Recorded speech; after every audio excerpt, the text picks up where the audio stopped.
ఈ రోజు మనం పచ్చి జీడిపప్పు కర్రీ చేసుకుందాం. ముందుగా జీడి గింజలు తీసుకుని 2 ముక్కల కింద కోసుకోవాలి. బద్దల కింద బద్దలుగా కోసాక మనం ఒక చాకు తీసుకుని చేతికి ఆయిల్ రాసుకుని జీడిపప్పు తీసుకుని పక్కన పెట్టుకోవాలి. ఆయిల్ రాసుకుని జీడిపప్పు తీసుకోవాలి, లేదంటే చెయ్యి చర్మం మొత్తం ఊడిపోతుంది. పచ్చి జీడి గింజలు మనకు సమ్మర్లో మాత్రమే దొరుకుతాయి. ఈ కర్రీ చాలా బాగుంటుంది. హాలిడేస్కి మా సిస్టర్ వాళ్ళ ఇంటికి వచ్చామండి. మావయ్య గారు పంపించారు పచ్చి జీడి గింజలు. 1 లీటర్ నీళ్లు వేడిగా కాసుకుని పెట్టుకోవాలి. ముందుగా తీసుకున్న జీడిపప్పు ఉంది కదా, అవి దాంట్లో వేసుకోవాలి. మనం కొంచెంసేపు వేడి నీటిలో వేయడం వల్ల తొక్కలు బాగా వస్తాయి. ఈ పైన తొక్కలన్నీ తీసేసుకోవాలి. లేదా 7 పచ్చిమిర్చి, ఉల్లిపాయలు తొక్కలు తీసి ముక్కలుగా కట్ చేసుకోవాలి. కడిగి కట్ చేసుకున్న ఉల్లిపాయలు, పచ్చిమిరపకాయలు,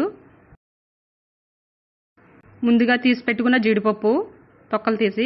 జీడిపప్పు ఎగ్ కర్రీ చాలా బాగుంటుంది. అందుకే ఎగ్స్ కూడా ఉడికించుకుని వేయించుకున్నాం. మనం గోల్డ్ కలర్ వచ్చేంత వరకు ఎగ్స్ వేయించుకోవాలి.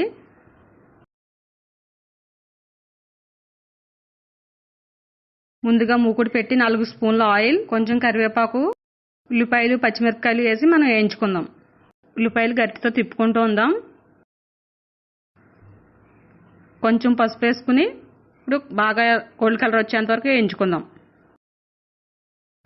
ఏగిపోతున్నాయి. కొంచెం సేపు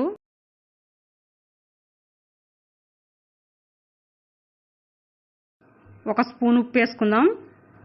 ఉప్పు వేసుకోవడం వల్ల ఉల్లిపాయలు తొందరగా ఫ్రై అవుతాయి.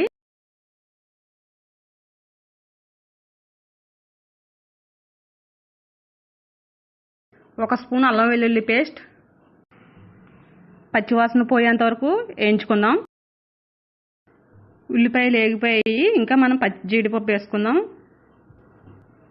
ముందుగా శుభ్రం చేసి పెట్టుకున్న పచ్చి జీడిపప్పు ఒలిసిన తర్వాత 2-3 సార్లు కడిగి పెట్టుకోవాలి. సొన ఉంటుంది దీనికి. బాగా కడిగి పెట్టుకున్నాం కదా, మనం వేసుకున్నాం.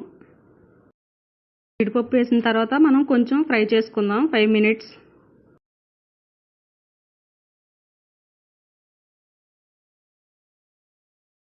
ఇప్పుడు కారం 2 స్పూన్స్ వేసుకుందాం.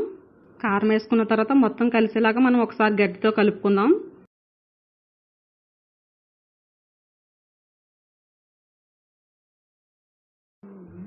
ఫైవ్ మినిట్స్ బాగా వేయించుకుందాం.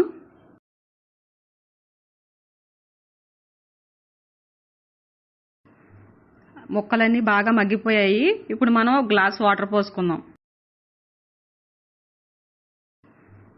ముక్కలన్నీ బాగా మగ్గిపోయాయి. ఇప్పుడు మనం 1 గ్లాస్